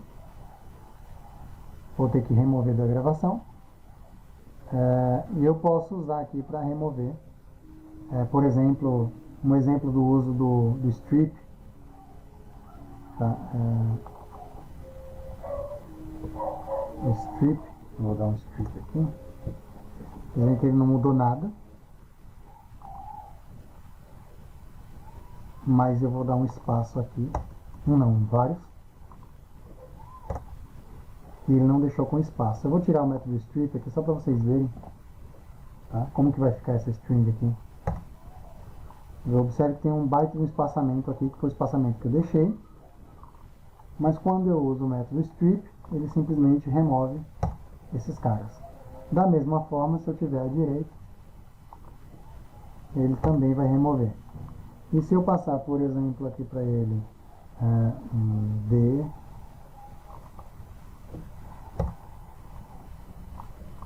ele já não removeu porque eu passei um parâmetro para ele.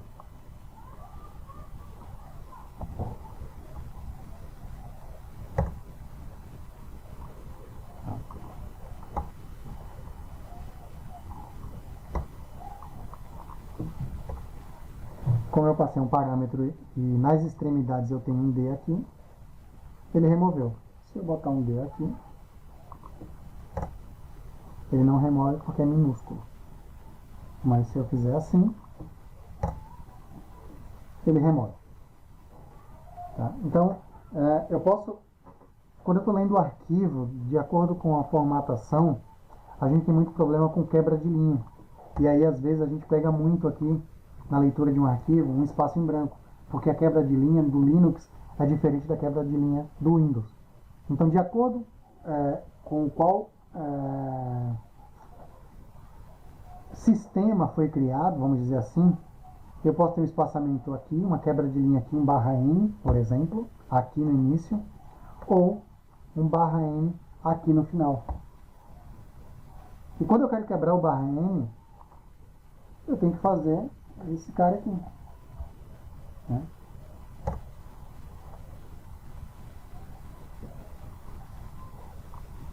Eu uso o strip para isso, para remover esses caracteres que para mim não é desejado. Então, quando eu estou processando alguma coisa e eu sei que o meu arquivo ele vem com coisas que não me importam, né, como por exemplo um /n, eu mandei ler um arquivo linha a linha. E no início ou no fim pode ter um /n. Então eu já uso um strip /n e eu elimino aquilo ali e pego só o texto limpo, que é o que eu preciso de fato.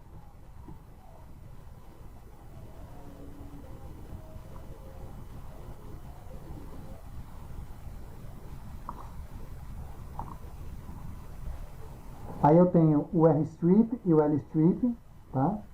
Que faz a quebra apenas na direita ou apenas na esquerda. É o mesmo conceito, vamos dizer assim.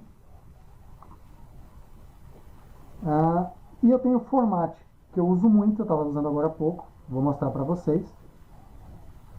Que eu formato a saída da minha string. Eu estou trabalhando, eu quero exibir alguma coisa para o meu usuário, eu quero dar um retorno para ele. E eu preciso formatar essa saída. Então vamos lá, eu vou criar esse conjunto de variáveis exatamente como está aqui. Eu vou pular aqui. A recebe 10, é isso mesmo? A recebe 10, B recebe 20, C recebe A mais B. Beleza? Então, criei aqui, nenhum erro. Agora vou dar um print e vou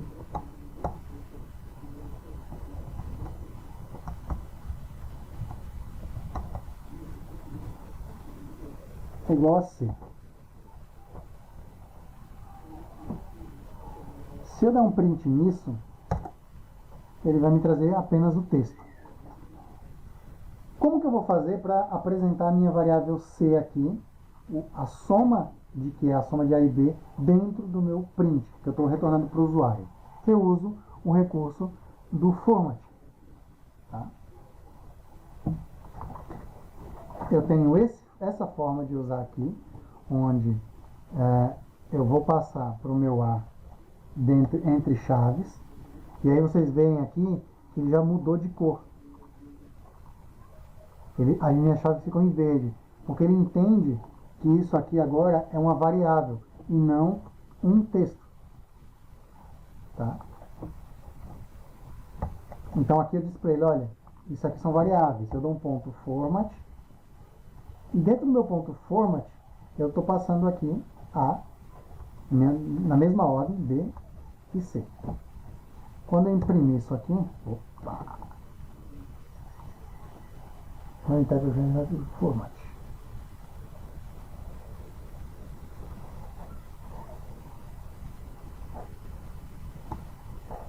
Cadê?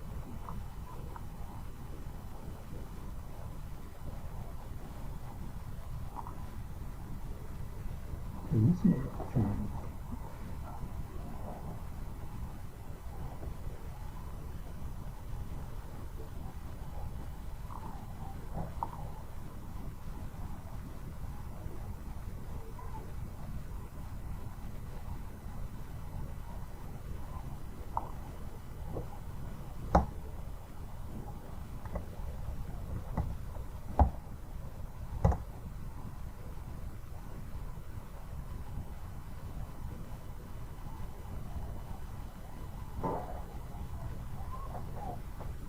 Ele deveria ter funcionado.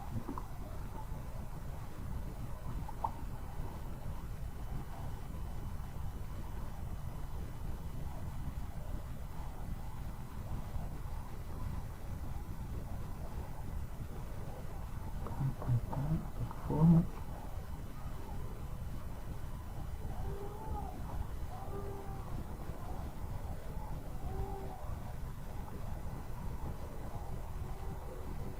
Correto. Ah, tá. Eu uso A, B e C em outra ocasião. Pequena confusão. 0, 1 e 2. Falha técnica. Tá? Eu passo a posição 0, 1 e 2. A, B e C recebe 0, 1 e 2. É o que ele vai pegar aqui. A forma que eu uso não é usando o format, é o f-string. Eu dou um F e faço assim. Deixa eu copiar o texto. Por isso que eu fiz confusão. Ao invés de usar 0, eu uso A, B e C. Tá? Essa é uma outra forma, que é o chamado f-string, ou string formatada. Eu uso essa por ser mais simples, usar menos código, aí eu não preciso usar o ponto format. Tá? Foi por isso que eu fiz confusão, porque eu sempre uso essa forma aqui. Quando eu uso o ponto format, eu tenho que passar o índice 0, 1, 2, 3, 4, 5 e sucessivamente. Já quando eu uso a f-string, onde eu coloco o f no início e vou passando, e aqui entre chaves eu coloco as minhas variáveis, eu evito de usar o ponto format.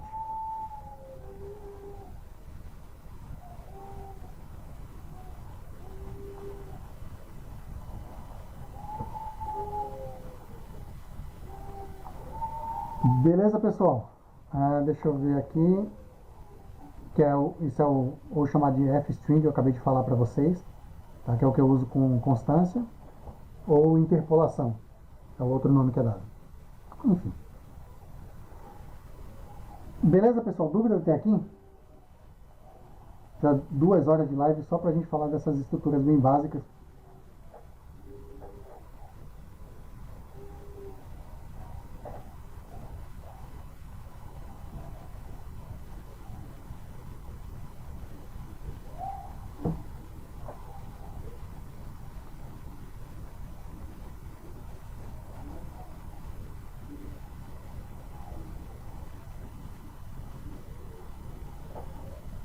Além do Wesley, mais alguém?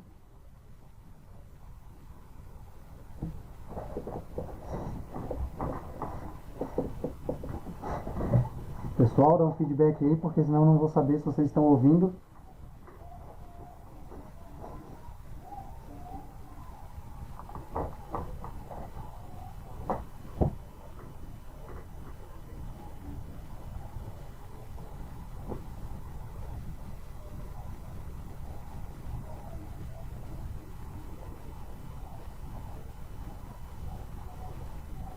Deixa eu ver quem mais está aqui.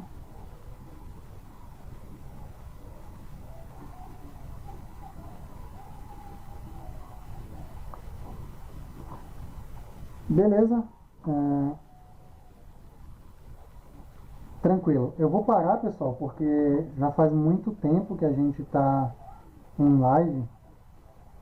O Kleber agora já veio junto falando que vai sair também. A gente encerra por hoje e a gente continua na próxima aula. Só que na próxima aula, eu já falei para vocês uma série de estruturas que a gente tem aqui, uma série de métodos. E a gente já vai começar. Eu vou tentar trazer um projeto para a gente já trabalhar esse projeto com essas estruturas, pelo menos em 30 minutos, porque não é algo tão complexo. Na realidade é algo bem simples. Vai lá, Kleber. Obrigado. E a gente finaliza por aqui, pessoal. Eu acabei não gravando aqui localmente. Ainda bem que a plataforma grava para mim, senão ia ser perdida essa aula. Enfim, alguma dúvida?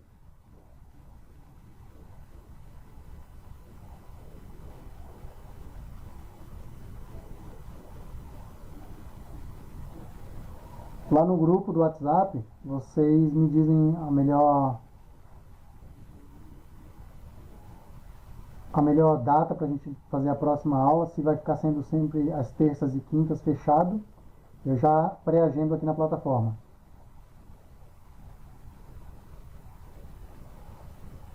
Agora, se vocês não praticarem esse pequeno conjunto de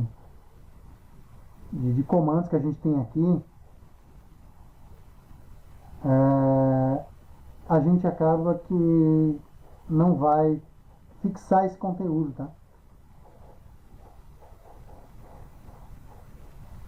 Então, se vocês quiserem aí, façam alguns exercícios, leiam a documentação. Acessa lá no Python, tem o doc.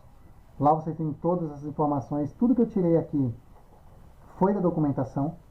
Eu busquei a documentação, as nomenclaturas, então vocês vão ver que em vários momentos tem uma definição e essa é a definição oficial. E é bom que vocês leiam essa documentação para que vocês possam se familiarizar com esse tipo de doc. Quem não é programador, eu apanhei pra cacete com documentação. Ainda apanho hoje de vez em quando.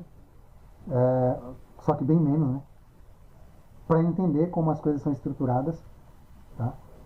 Mas é importante que vocês pratiquem e leiam. Na próxima aula eu já vou trazer um projetinho pra gente. Vou tentar trazer algo próximo da realidade de vocês, ou pelo menos da realidade do pessoal de redes, vamos dizer assim, para que a gente possa brincar um pouquinho com essas informações, com esses códigos, com essas estruturas. A gente falou de lista, falou de string, falou de número, talvez desenvolver uma calculadora, e aí eu trago alguns comandos novos para receber dados, enfim. A gente, na segunda-feira então, a gente retoma a aula. Eu vou tentar achar um outro lugar para gravar, porque aqui é extremamente quente, com o ar-condicionado desligado eu estou aqui, posso dizer, suando. Mas aí eu vou tentar achar um lugar melhor para a gente gravar, que seja mais confortável para mim, porque eu estou derretendo aqui. E trazer mais conteúdo para vocês, mas já com projetos, beleza, pessoal? Até a próxima, até segunda. Depois vocês me dão um feedback lá. E obrigado pela presença.